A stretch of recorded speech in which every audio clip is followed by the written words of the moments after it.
Et pour cela, je pense que nous, acteurs politiques, nous devons avoir l'honnêteté de poser les vrais problèmes, de ne pas faire la politique de l'autruche, de regarder la vérité en face, parce que si aujourd'hui une frange des anciens candidats pense qu'il faut une table ronde, c'est peut-être parce que également les uns et les autres constatent qu'il y a une difficulté et qu'il y a un problème et qu'il faut trouver une solution.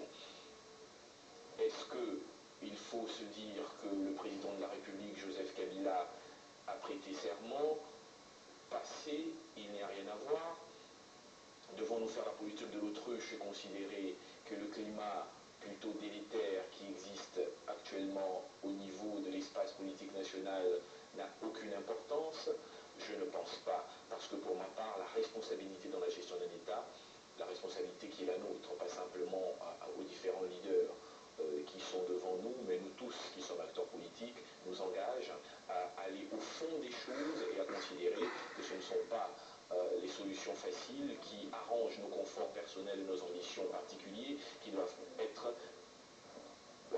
la priorité. Problème, solution, table ronde. Est-ce que c'est la solution? Ça nous interpelle. Moi je dis, le dialogue, c'était une des grandes propositions, notamment du mouvement de libération du Congo également. Mais il faut bien poser la problématique. Est-ce que le problème actuellement, c'est de voir le chef de l'État, les présidents des deux chambres, qui d'ailleurs pour la plupart sont en train d'expédier leurs affaires courantes, le Premier ministre d'un gouvernement qui lui-même est en train d'expédier les affaires courantes, et les candidats malheureux, pour la plupart, ont eu moins de 1%, se mettre ensemble et décider de l'avenir de la nation en passant par perte et profit les acquis démocratiques? Je ne pense pas.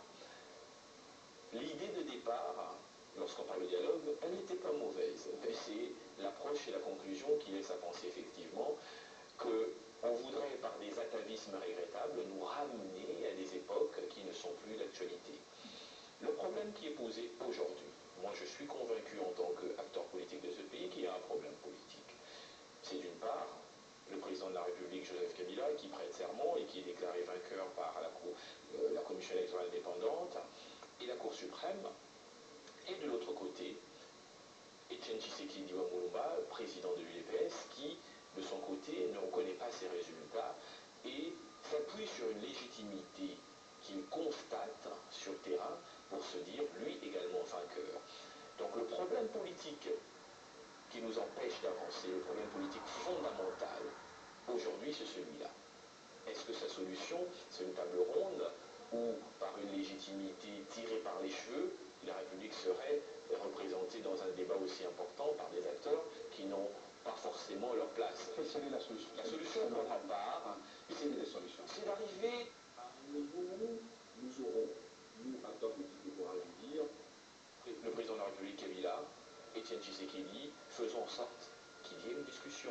Si ça a marché en 2006, si le pacte républicain a été préservé, si la démocratie a pris ce bel élan, c'est parce que Jean-Pierre Bemba, au nom des circonstances de l'époque, avait accepté les résultats. Il s'était dit, nous sortons d'une guerre. Pourquoi les autres ne feraient pas? Non, les circonstances ne sont pas les mêmes. Les problématiques ne sont pas les mêmes.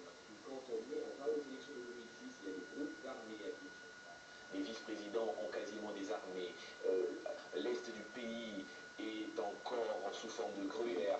Donc c'était un risque majeur. Est-ce qu'il n'était pas possible de se sacrifier malgré les irrégularités et privilégier une autre victoire, celle des premières élections démocratiques et de l'enracinement de la démocratie consacrée par l'existence d'une majorité qui gouverne et d'une opposition institutionnelle? Aujourd'hui, la problématique est différente puisqu'on a passé cette étape. Il n'y a pas de risque militaire majeur. Donc le problème, il est celui de savoir est-ce que nous continuons avec une démocratie de façade ou est-ce que plus que jamais il faut s'arrêter et privilégier une démocratie éprouvée, consacrant la stricte symétrie entre les suffrages exprimés par le peuple et les résultats qui sont présentés. Donc moi, ma solution, c'est il faudrait que le président de la République, Joseph Kabila, et Etienne Tshisekedi trouvent un cadre de concertation accompagné par peut-être les autres grands partis politiques de l'opposition. Mais le problème majeur, c'est qu'il y a forcément un qui, à un moment donné, on va passer à une autre question. Donner une chance à la démocratie. Je vous donne juste une minute par rapport à cet aspect. Ce qui est étonnant,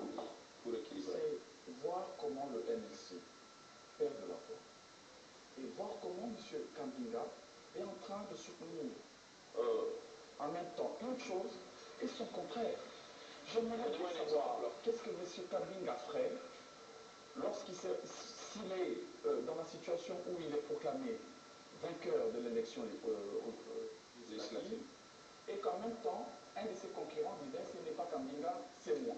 J'aimerais bien, à ce moment-là, savoir si M. Kabinga, que ferait M. Kabinga? Est-ce que M. Kabinga, attendez, est-ce que M. Kabinga voudrait dialoguer et trouver des solutions en dialoguant forcément avec ces candidats malheureux? Moi, je pense que c'est une question d'éthique politique. C'est une question d'acceptation du jeu, de règles du jeu démocratique. En démocratie, il y a un vainqueur et un vaincu. J'ai l'impression que dans notre pays, personne ne veut perdre les élections. Et on considère qu'on est 11 candidats, il faut moins qu'il y ait 2, 3 qui gagnent. On est 18 000 candidats, et bien, tous les 18 000 disent qu'ils ont quand même gagné. À un certain moment, il faudrait que la légalité puisse s'exprimer. Moi, je voudrais bien qu'il puisse parler de la légitimité sur le terrain. Ça veut dire quoi, M. Kabinga? Taper la légitimité sur le terrain. Ça n'a aucun sens.